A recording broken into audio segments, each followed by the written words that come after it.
महाराजांनी एकदा प्रतापगडाला शेवटचं बघितलं. आपल्या मावळ्यांना माहिती नव्हतं गेल्यावरती यायचं का नाही, गेल्यावरती मृत्यू तय होता. मावळ्यांना डोळं भरून बघून घेतलं. तानाजी, बाजी, यसाजी हातामध्ये समशेर घेऊन माग होते. महाराज इथं उभारले, साईडला सगळे सैनिक उभा होते.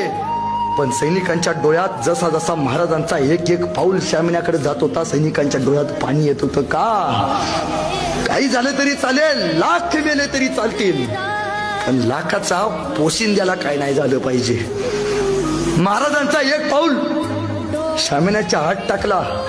महाराज शामियाच्या आत गेले. मावळ्यांना महाराज दिसायचे बंद झाले.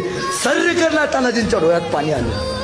राजा आत गेल्यात, काही होऊ दे, जीवाचं रान करू, पण महाराजांच्या अंगाला हात नाही लावू देणार. प्रत्येकाने शपथ घेतली. मावळ्यांचा एक नियम आहे, आम्ही चुकून मुंगीच्याही वाट्याला जात नाही, पण यदा कदाचित आमच्या वाट्यावर कोणी आलं तर आम्ही त्याच्या वाट्यावर जाऊन त्याची वाट लावल्याशिवाय आम्ही आमच्या वाटेवर परतत नाही. आमच्या मावळ्यांचा इतिहास आहे.